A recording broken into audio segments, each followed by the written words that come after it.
앞에 나와서 기도합니다. 찬양합니다. 또 하나님의 말씀 듣습니다. 살아계신 하나님을 만나는 복된 새벽이 되기를 간절히 소원합니다. 제가 조용히 기도하면서 하나님 앞으로 나아가겠습니다. 사랑과 내가 풍성하신 하나님 아버지 감사합니다. 오늘도 하나님 앞에 나왔습니다. 하나님의 얼굴을 간절히 바라며 하나님의 도우심을, 하나님의 함께 하심을 간절히 부르짖을 때 하나님 이 자리에서 저희들을 만나 주시옵소서. 하나님 우리와 함께 하시니 감사합니다. 언제나 어디서나 불꽃 같은 눈동자로 지키시고 보호하시는, 우리와 항상 함께 하시는 하나님이 우리를 사랑하시는 아버지 되심을 감사드립니다. 오늘도 거룩하신 하나님을 찬양하며 하나님 앞에 간절한 마음으로 부르짖을 때 하나님 저희들의 기도를 들으시고 저희들의 찬양을 들으시고 기뻐받아 주시옵소서.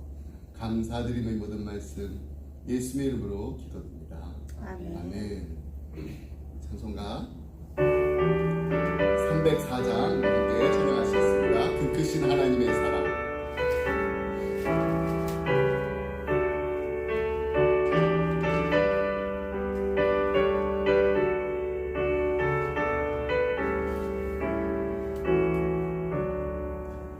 크신 하나님의 사랑 날로 다 영원하네.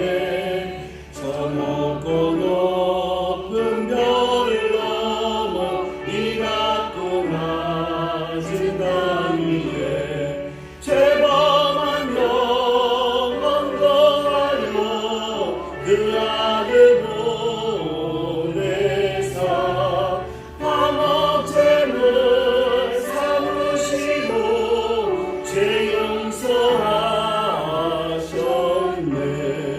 하나님 크신 사랑을 증량다 못하네. 영원히 변치 않는 사랑 성도여 찬양하세.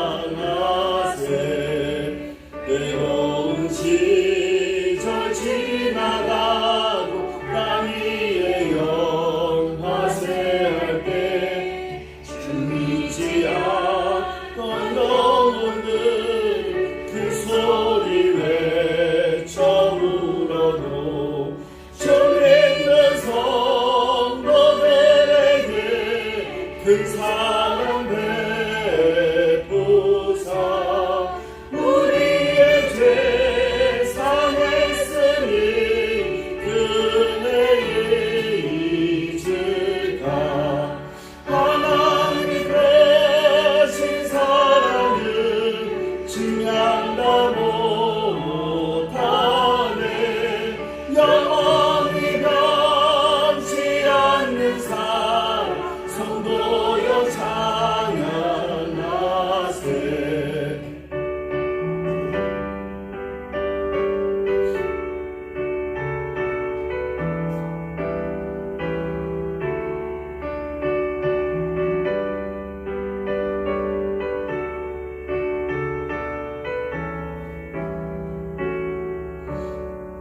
하늘을 구름아리 삼고 바다를 먹물 삼아도 한없는 하나님의 사랑 어디로 갈 수 없겠네.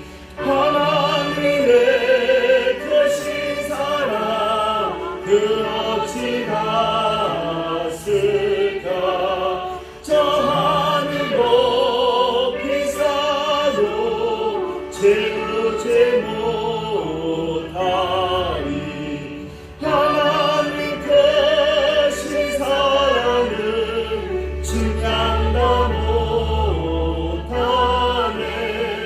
영원히 변치 않는 사랑 성도여 찬양하세.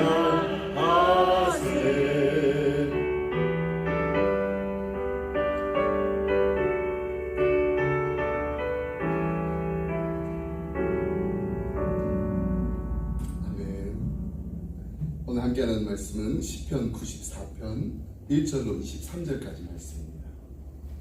시편 94편 1절부터 23절까지 말씀, 우리 말씀 한 절씩 교독해서 읽겠습니다.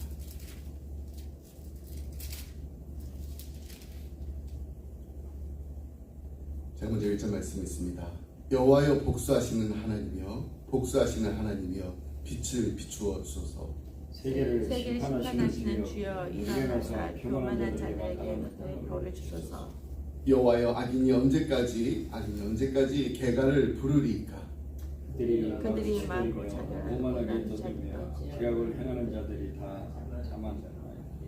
여호와여 그들이 주의 백성을 짓밟으며 주의 소유를 곤고하게 하며 과부와 나그네를 죽이며 고아들을 살해하며 말하기를 여호와가 보지 못하며 야곱의 하나님이 알아차리지 못하리라 하나이다. 백성 중에 어리석은 자들아 너희가 생각하라. 무지한 자들아 너희가 어찌 지혜로울까. 귀를 지으시니가 듣지 아니하시랴. 눈을 만드시니가 보지 아니하시랴. 백성을 징벌하시는 이곧 지식으로 사람을 교훈하시는 이가 징벌하지 아니하시랴. 여호와께서는 사람의 생각이 험함을 아시느니라. 여호와여 주로부터 징벌을 받으며 주의 복으로 교훈하심을 받는 자가 복이 있나니. 이런 사람에게는 환난의 날을 피하게 하사 악인을 위하여 구덩이를 팔 때까지 평안을 주시리이다. 여호와께서는 자기 백성을 버리지 아니하시며 자기의 소유를 외면하지 아니하시리로다. 심판이 의로 돌아가리니 마음이 정직한 자가 다 따르리로다. 누가 나를 위하여 일어나서 악한 자를 치며 누가 나를 위하여 일어나서 악한 자를 치까. 여호와께서 내게 도움이 되지 아니하셨다면 내 영혼이 벌써 침묵 속에 잠겼으리로다. 여호와여 나의 발이 미끄러진다고 말할 때 주의 인자하심이 나를 붙이셨사오니. 내 속에 근심이 많은데 주의 위안이 내 영혼을 즐겁게 하시나이다. 율례를 분자하고 재난을 옮기는 악한 재판장이 어찌 주와 어울릴 수 있을까. 그들이 모여 의인의 영혼을 치려하며 무죄한 자를 정죄하여 피를 흘리려 하나. 여호와는 나의 요새시여 나의 하나님 내게 피할 반석이시라. 함께 했습니다. 그들의 죄악을 그들에게로 되돌리시며 그들의 악으로 말미암아 그들을 끊으시리. 여호와 우리 하나님 그들을 끊으시리로다. 아멘. 네, 오늘 우리 함께 묵상한 말씀은 시편 94편입니다. 시편은 단순히 그냥 고난을 받고 있는 그 한 사람의 개인적인 탄식을 넘어서 하나님의 백성 전체가 겪는 집단적인 절망 그리고 믿음의 투쟁을 담고 있습니다. 시편 4권의 그 시대적 배경은요, 바벨론 포로기입니다. 예루살렘 성전이 무너지고 백성들이 이방 땅으로 끌려간 이 참혹한 현실 속에서 시편 기자는 온몸으로 외치고 있습니다. 정의는 어디입니까? 과연 하나님은 우리를 지금 바라보고 계십니까? 이 고뇌에 찬 질문은 단순히 과거의 이야기가 아니라 오늘날 살아가는 우리의 마음속 깊은 곳에도 여전히 울려 퍼지고 있습니다. 이 세상에서 불의가 승리하는 것처럼 보일 때 우리는 혼란에 빠집니다. 정직하게 살려고 애쓰는 사람은 왜 고통을 받고 악을 행하는 사람은 오히려 성공하는 것처럼 보일 때가 많이 있습니다. 이때 우리는 하나님은 정말 보고 계시는 것일까? 이 의문을 품게 됩니다. 시편 94편은 바로 이 질문에 대한 하나님의 좀 명확하고 힘있는 대답을 우리에게 전해주고 있습니다. 이 시편은요, 두 가지 중요한 진리를 통해서 흔들리고 있는 우리의 믿음을 다시금 견고하게 세워줍니다. 첫 번째, 하나님의 주권은 불의에 결코 도전을 받지 않는다는 것입니다. 시편 기자는 먼저 이 악인들의 오만함과 무도함을 고발하고 있습니다. 5절부터 7절 말씀입니다. 여호와여 그들이 주의 백성을 질밟으며 주의 소유를 공고하게 하며 과부와 나그네를 죽이며 고아들을 살해하며 말하기를 여호와가 보지 못하며 야곱의 하나님이 알아차리지 못하리라 하나이다. 이러한 내부적인 그 억압은 당시 예언자들 이사야, 에레미야, 또 미가가 이렇게 지적했던 것처럼 이스라엘의 아주 주요 죄악 중에 하나였습니다. 악인들의 생각 속에는요, 하나님은 멀리 계시고 세상 일에 무관심한 존재일 뿐입니다.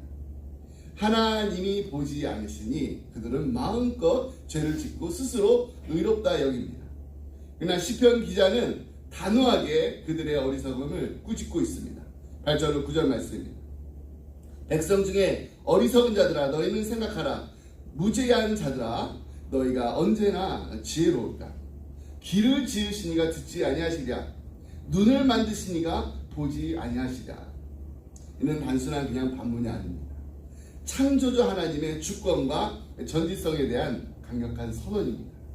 우리 인간이 가진 감각조차 하나님의 형상을 따라서 지어진 것이라면 이 모든 것을 만드신 하나님께서 어찌 듣지도 않으시고 보지도 않으시겠냐는 것입니다.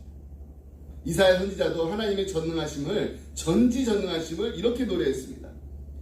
토기장이를 어찌 진흙같이 여기겠느냐.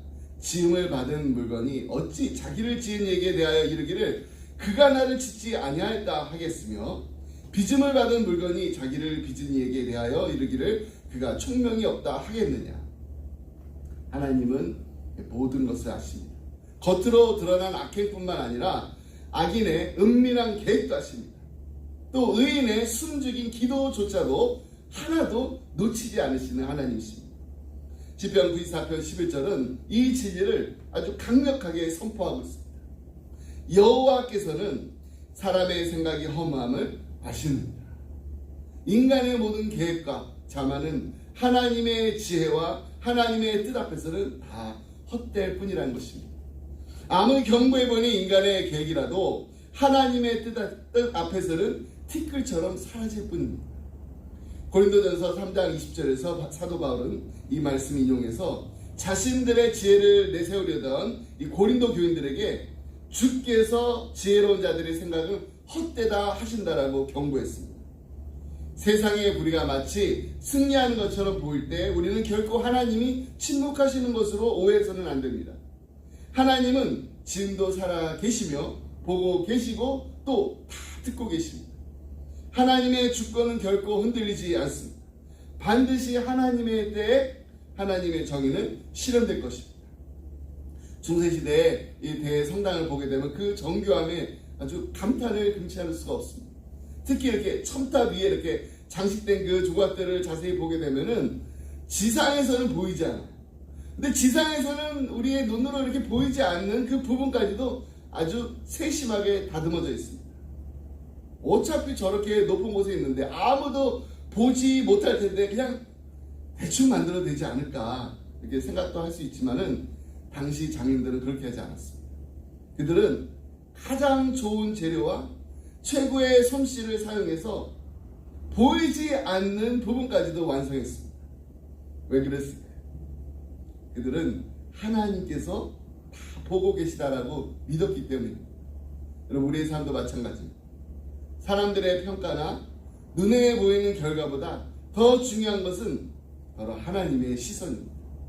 하나님은 우리의 삶의 모든 계획과 우리의 행동을 다 하시며 무엇이 정말 진실한지 무엇이 허무한지를 분명히 분별하고 계십니다. 악인의 계획이 헛된 것처럼 하나님을 신뢰하지 않는 삶은 결국에는 다 무너지게 되어 있습니다. 그러나 하나님께 드리는 정직하고 진실한 마음은 결코 헛되지가 않습니다. 종교개혁자 잔 칼빈이 이 신앙인의 삶을 한마디로 요약하면서 이렇게 말했습니다. 호랑대요. 즉 하나님의 면전 앞에서 사는 삶. 이 말은 단지 그냥 우리가 주일날 나와서 하나님 앞에 예배 드릴 때만 거룩하게 사는 것이 아니라 우리의 모든 말과 우리의 모든 행동과 우리의 모든 생각 하나하나가 하나님의 시선 앞에 있다라는 깊은 인식에서 비롯된 삶을 의미합니다. 바로 오늘 시편 94편의 기자가 코란데오의 삶으로 우리를 초대하고 있습니다. 불꽃 같은 눈동자로 우리를 지키시고 보호하시고 함께 하시는 하나님 앞에서 하나님이 보시기에 정말 아름다운 하나님께 기쁨 드리는 우리 기쁨의 가정들이 다 되시기를 주님의 이름으로 축복합니다. 아멘. 두 번째 진리인 것입니다. 하나님의 사랑은 우리의 고통을 결코 외면하지 않으십니다. 의롭게 살려고 하는 자들은 이 세상에서 때로는 지치고 또 흔들릴 수도 있습니다. 시편 기자는 마치 절벽 끝에 선 사람처럼 내 말이 미끄러진다 말할 때 이렇게까지 고백하고 있습니다. 우리 18절로 19절 말씀 보겠습니다. 여호와여 나의 발이 미끄러진다고 말할 때 주의 인자하심이 나를 붙드셨사옵니다. 내 속에 근심이 많을 때 주의 위안이 내 영혼을 즐겁게 하시나이다. 그는 더 이상 자신의 힘으로는 버틸 수 없음을 인정하고 있습니다. 그러나 바로 그때 그가 발견하게 된 것이 무엇입니까? 바로 하나님의 은혜입니다. 이것이 바로 시편 94편이 우리에게 전하는 두 번째 진리예요. 하나님은 악인들을 심판하실 뿐만 아니라 고통받는 의인들을 인자심으로 붙드시는 하나님이십니다. 히브리어는 헤세드라고 불립니다. 인자심, 변함없고 언약적인 하나님의 사랑을 말합니다. 하나님은 고통받는 자를 결코 외면하지 않으시며 언제나 가장 필요한 때 손을 내미시는 하나님이십니다. 시편 94편 12절에서 이렇게 말하고 있습니다. 여호와여 주로부터 징벌을 받으며 주의 법으로 교훈하심을 받는 자가 복이 있나니. 하나님의 징계는 결국 파괴가 아니라 훈련입니다. 버림이 아니라 인도하십니다. 하나님은 우리를 사랑하시기에 때때로 징계도 하시고 또 우리를 교훈하실 때 율법으로 가르쳐 주십니다. 이는 우리로 하여금 하나님의 뜻을 깨닫고 바른 길로 돌아오게 하려는 은혜의 행위입니다. 하나님께서 우리에게 베푸신 가장 큰 사랑 무엇일까요? 그것은 바로 예수 그리스도의 십자가에서 나타났습니다. 예수님은 불의한 세상을 대신해서 고난을 받으시고 우리의 죄를 지고 십자가에 달리셨습니다. 그러나 그 죽음이 끝이었나요? 아닙니다. 예수님은 부활하심으로 악과 사망의 권세를 이기셨습니다. 이 십자가와 부활은 하나님의 인자하심 그리고 하나님의 정의가 함께 이루어졌다는 것을 보여주는 확실한 증거입니다. 우리가 잘 아는 것처럼 목자가 양을 돌볼 때 그 모습은 바로 예수님과 우리의 관계를 아주 잘 보여주고 있습니다. 목자는 양들을 푸른 초장으로 인도합니다. 안전하게 지킵니다. 하지만 때로는 양 한 마리가 길을 잃어버릴 때가 있습니다. 목자는 아홉 마리의 그 양도 참 소중하지만 그 99마리의 그 양을 두고서라도 그 한 마리를 찾아서 나섭니다. 왜냐하면 목자에게는 그 한 마리 양도 너무나 소중하기 때문입니다. 시편 94편의 저자는 자신의 발이 미끄러질 때, 즉 길을 잃어버리고 넘어질 위기에 처해 있을 때 하나님께서 자신을 붙들어 주셨다라고 고백하고 있습니다. 이는 하나님께서 우리 한 사람 한 사람을 길 잃은 양처럼 소중히 여기시고 또 위태한 순간에도 변함없는 사랑으로 우리를 찾아오시고 붙들어 주신다는 것입니다. 세상의 불의 속에서 우리가 길을 헤매고 있을 때 하나님 우리를 결코 외면하지 않으십니다. 하나님의 헤세드, 하나님의 인자하심으로 우리를 굳건히 붙들어 주실 줄 믿습니다. 아멘. 하나님은요 우리의 무너짐 속에서도 사랑을 베푸십니다. 우리의 근심 가운데서도 위로를 주십니다. 우리는 이 사랑을 믿고 어떤 상황 속에서도 오직 하나님만 바라보며 하나님께 소망을 둬야 됩니다. 여러분, 우리가 하나님께 우리의 최선을 다하는 이유에는요 거기에는 분명한 이유가 있습니다. 하나님은 우리에게 최고를 주셨기 때문입니다. 독생자 예수 그리스도를 우리에게 보내주셨습니다. 그러므로 우리가 드리는 작지만 하나님께 드리는 정말 감사함을 드리는 그 헌신, 우리의 신실한 삶, 그리고 우리가 정말 하나님을 향해 드리는 이 진실한 예배는 모두가 다 하나님의 그 크신 사랑에 대한 감사와 응답이 되어야 됩니다. 세상의 불의가 우리의 마음을 흔들 때 기억하시기 바랍니다. 하나님은 지금 이 시간에도 우리를 지켜보고 계십니다. 우리의 간절한 기도를 듣고 계십니다. 그리고 하나님의 인자심은 우리를 굳건히 붙들고 계십니다. 정의는요 반드시 이루어집니다. 우리는 그날까지 하나님의 사랑 안에서 흔들림 없이 나아가야 됩니다. 악인의 계획이 헛된 것처럼 우리의 모든 염려 그리고 우리의 모든 불안까지도 하나님 안에서 다 헛된 것이 될 것입니다. 내 속에 근심이 많을 때 주의 위안이 내 영혼을 즐겁게 하시나이다라고 고백했던 시편 기자의 이 아름다운 고백처럼 하나님의 위로하심이 우리의 영혼을 기쁨으로 가득 채우셔서 감사합니다. 날마다 찬양하며 기도하는 우리 기쁨의 가정들이 다 되시기를 주님의 이름으로 축복합니다. 아멘. 기도하겠습니다. 사랑의 하나님 감사합니다. 오늘 시편 94편의 말씀을 통해서 다시 한번 하나님의 주권과 하나님의 인자심을 깨닫게 하시니 감사합니다. 이 세상의 모든 불의와 고통 속에서 우리의 마음이 흔들릴 때 하나님께서는 지금 이 시간에도 모든 것을 지켜보고 계시며 모든 계획이 헛되다는 것을 아시는 전능하신 하나님이심을 믿게 하여 주옵소서. 우리가 넘어질 때 하나님의 인자심이 우리를 붙들어 주시고 우리가 근심과 불안 속에 빠져 있을 때 하나님의 위로가 우리의 영혼을 즐겁게 해 주시기를 간절히 구합니다. 하나님, 사랑하는 우리 자녀들을 붙잡아 주시옵소서. 이들의 삶이 하나님 안에서 평안하고 복되게 하여 주옵소서. 세상의 유혹과 세상 사람들의 악한 계획이 이들을 결코 흔들지 못하게 하나님 지켜 주시옵소서. 이들이 하나님의 지혜와 율법으로 교훈을 받는 복된 자녀들이 되게 하여 주옵소서. 친히 이들의 발걸음을 인도하시고 넘어질 때 일으켜 주시고 이들의 마음에 늘 하나님을 향한 사랑과 정직한 하나님 보시기에 아름다운 것으로 가득 채워 주시옵소서. 하나님, 우리의 자녀들이 하나님의 크신 사랑 안에서 믿음과 소망을 가지고 날마다 담대히 살아가게 하시고 하나님의 영광을 살아가는 하나님의 귀한 거룩한 자녀들이 다 되게 하여 주시옵소서. 오늘 우리에게 주신 말씀처럼 하나님은 결코 우리를 버리시지 않으실 줄 믿습니다. 이 확신을 가지고 우리에게 주어진 오늘의 삶의 자리에서도 담대히 승리하며 나아가게 하여 주옵소서. 이 모든 말씀 우리의 선한 목자 되신 예수 그리스도 이름으로 기도드립니다. 아멘. 주님께서 가르치신 기도 깨하시고 계속해서 개인 기도로 나아가겠습니다.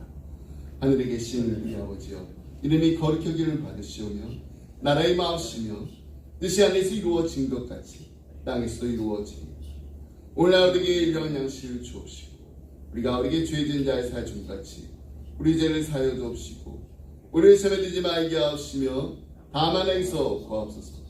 그의 나라와 권세와 영광이 아버지께 영원히 쌓음나이다. 아멘.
아버지 하나님 주 마음의 아버지 하나님 주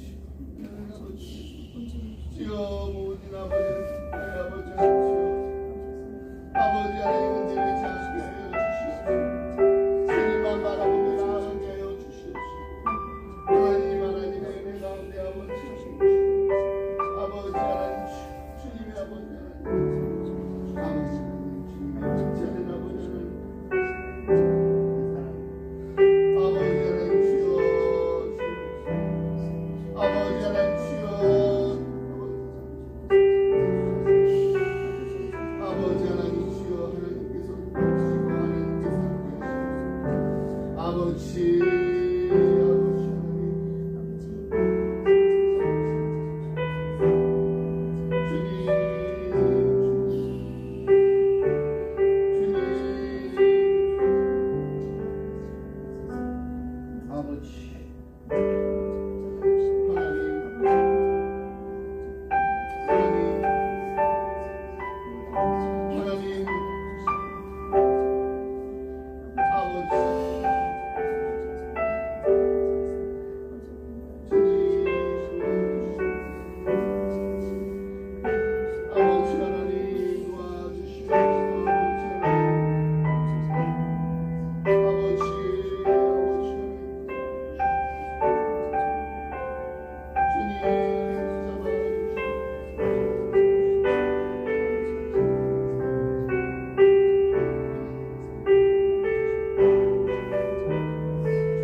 아버지 하나님 주여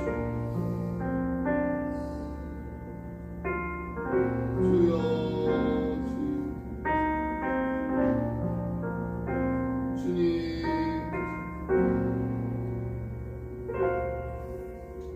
아버지